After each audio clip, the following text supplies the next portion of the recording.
નમસ્કાર મિત્રો, હું લીના કિનારીવાળા આપની સમક્ષ રજૂ કરું છું ન્યૂઝ ઓફ ગાંધીનગર જન ફરિયાદમાં પ્રકાશિત જીતેન્દ્ર શાહ ઉર્ફે સુકાંત, અમદાવાદ.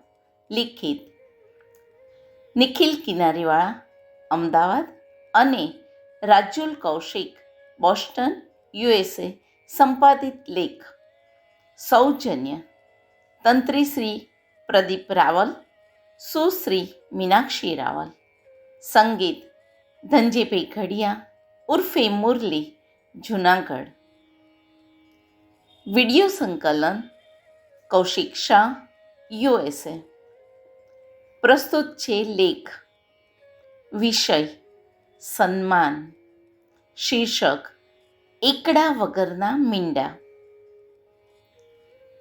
વ્યક્તિનું ઘરમાં અને ઓફિસમાં વર્ચસ્વ હોય છે ને તે જ બંને જગ્યાએ તે સર્વસ્વ હોય છે અને ત્યાં સુધી જ તે વ્યક્તિનું માન સન્માન હોય છે.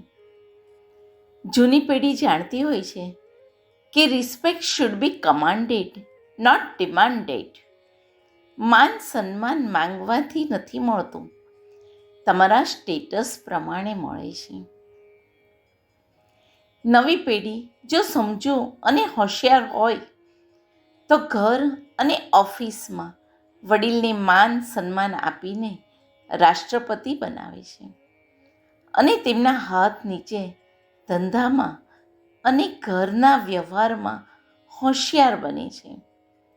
તેમની ઈચ્છા કે સહી વગર ઘર કે ઓફિસનું પાંદડું પણ હાલતું નથી અને આવનાર 7 પેઢી સુધી સમાજમાં તેઓ અવ્વલ દરજ્જે હોય છે. બીજા પ્રકારની નવી પેઢી શોર્ટ ટર્મ ગેઇનવાળી હોય છે.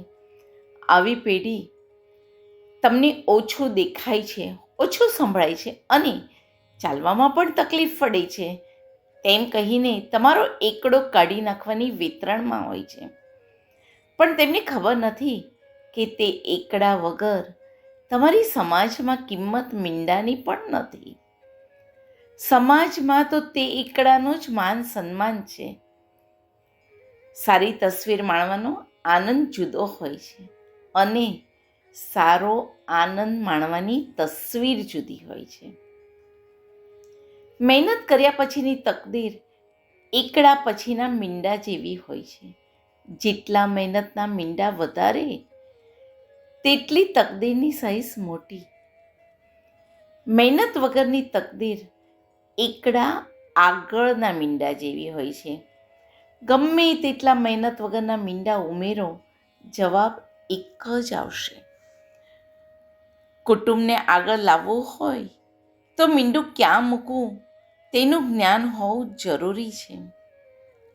તમે જેમને હાંસિયામાં ધકેલવાની કોશિશ કરો છો, પણ તમારો સમાજ અને તમારી નેક્સ્ટ જનરેશન જ્યારે તમારી કારકિર્દીના પાના ફેરવશે તો તમે હાંસિયામાં નાખેલી વસ્તુઓ પર તેની નજર પહેલાં જ હશે અને તેઓ પણ તમે જે કર્યું તેની કોપી પેસ્ટ જ કરશે. અસ્તુ. જીતેન્દ્ર શાહ ઉર્ફે સુકાંત, અમદાવાદ.